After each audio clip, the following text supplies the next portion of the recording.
Kali ini kami akan mempresentasikan hasil instrumen anak berkesulitan belajar dosen pengampu Bapak Ariston Mahdi SPD MPD oleh kelompok 1. Next. Nah, kali ini kami beranggotakan 3 orang, yaitu saya sendiri Amelia Rizkiana Hidayah dengan NIM 2300365. Selanjutnya Hidayatul Islam dengan NIM 2303220 dan terakhir yaitu Izzatul Fitri dengan NIM 230031100. Kali ini penjelasan yang akan dijelaskan oleh Izzatul Fitri. Baiklah, pada gambaran instrumen yang dirancang kami mengambil 4 aspek. Yang pertama, mengenal kata. Subaspek yang pertama, peserta didik mampu mengenal kata sesuai tingkatan suku kata. Yang kedua, peserta didik mampu penguasaan kosakata dasar. Yang ketiga, peserta didik mampu menunjukkan kata. Aspek yang kedua, analisis kata. Subaspek yang pertama, peserta didik mampu melakukan perbedaan auditori. Kedua, peserta didik mampu mengelompokkan huruf secara visual. Yang ketiga, peserta didik mampu memahami diftom atau gabungan 2 huruf vokal dalam satu kata. Aspek yang ketiga, kosakata. Subaspek yang pertama, peserta didik mampu mengetahui anonim. Yang kedua, peserta didik mampu menyebutkan anonim. Yang ketiga, peserta didik mampu mengetahui hanonim. Yang keempat, peserta didik mampu mengetahui hanonim. Bentar, ini ada salah nih. Enggak ya? Yang di kosakata aja. Baiklah, yang ketiga, aspek kosakata. Subaspek yang pertama, peserta didik mampu mengetahui anonim. Yang kedua, peserta didik mampu menyebutkan anonim. Yang ketiga, peserta didik mampu mengetahui hanonim.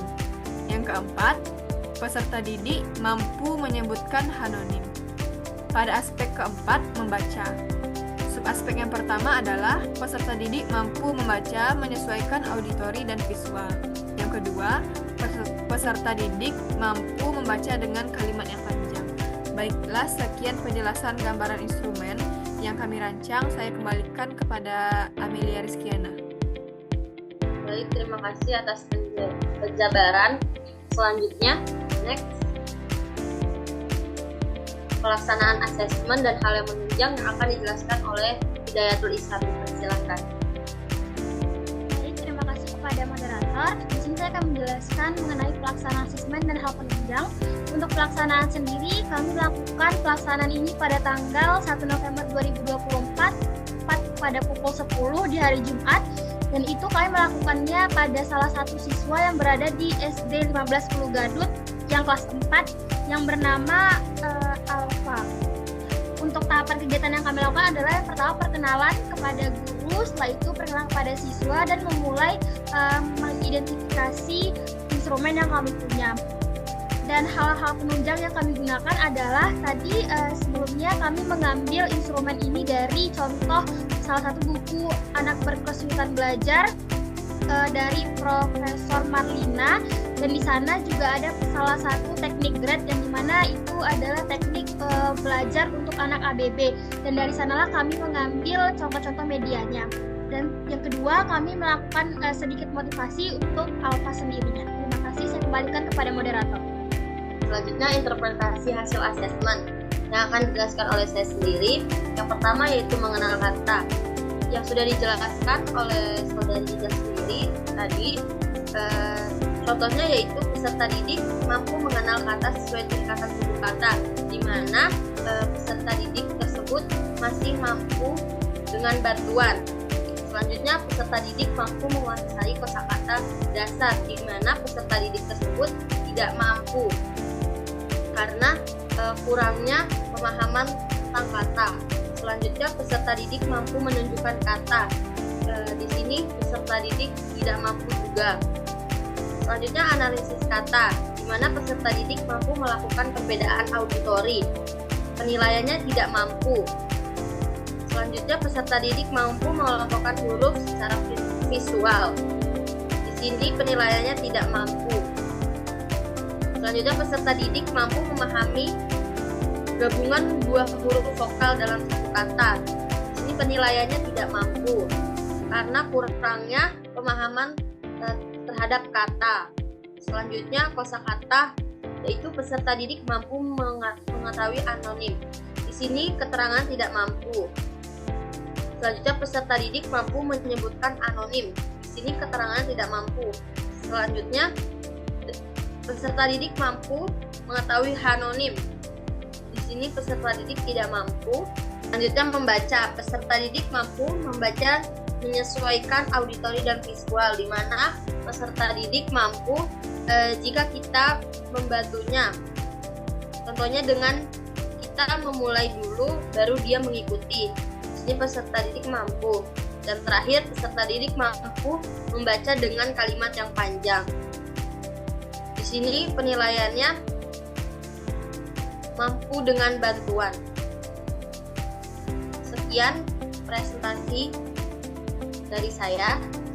Selanjutnya yang akan dijelaskan oleh Saudari Iza. Baiklah, gambaran program yang kami berikan. Yang pertama, sesuai dengan kondisi awal siswa, berdasarkan hasil pengamatan dan hasil asesmen, Alfa ini memiliki hambatan pada berkesulitan belajar. Alfa sendiri mengalami kesulitan dalam hal membaca dan berhitung. Alfa juga masih sering salah dalam membaca abjad, juga pada saat menulis abjad. Alfa juga mengalami ketertinggalan dalam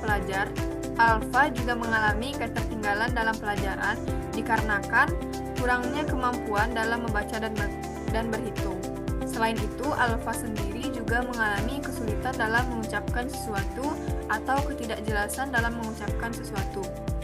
Yang kedua, tujuan jangka panjang.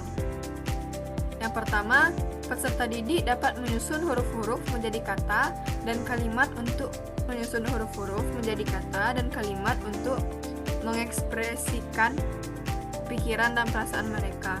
Yang kedua, peserta didik mampu memahami makna yang terkandung dalam teks tertulis, baik itu cerita, petunjuk, atau informasi. Yang ketiga, ada tujuan jangka pendek. Yang pertama, peserta didik mampu membedakan bentuk huruf. Yang kedua, peserta didik mampu menemukan huruf tertentu dalam kata yang sederhana.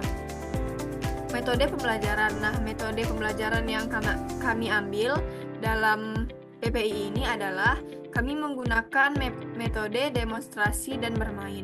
Pada metode ini, kami mengombinasikan pembelajaran melalui gambar dan suara. Media yang kami ambil, kami memberikan berupa kartu gambar dari huruf A sampai Z. Untuk waktu pelaksanaannya, kami melakukan 1 kali 30 menit atau 1 pertemuan. Baiklah, untuk analisis kecocokan program dengan permasalahan, saya kembalikan kepada moderator. Nah, yaitu analisis kecocokan program dengan permasalahan yang akan dijelaskan oleh Hidayatul Islam. Baik, terima kasih kepada moderator untuk analisis dari PPI yang kami buat dengan permasalahan dari Alfa sendiri. Kami belum mengatakan sepenuhnya sempurna karena menurut kami program ini harus dilakukan dalam jangka yang panjang. Sementara untuk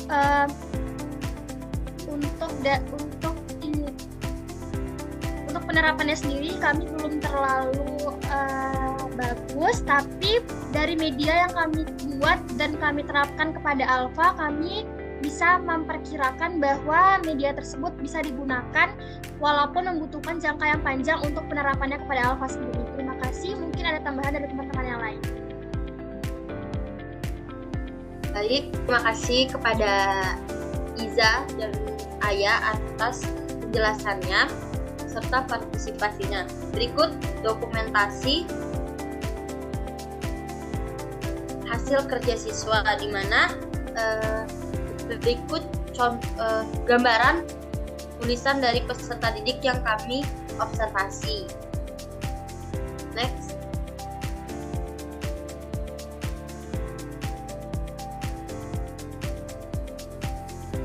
Dan berikut dokumentasi, observasi, dan wawancara, di mana kami juga ke sekolah serta bertanya secara langsung kepada guru. Lalu kami melanjutkan observasi secara face to face ke orang tua peserta didik yang kami observasi. Baik, Terima kasih, sekian presentasi dari kami. Kurang lebihnya mohon maaf. Wassalamualaikum warahmatullahi wabarakatuh.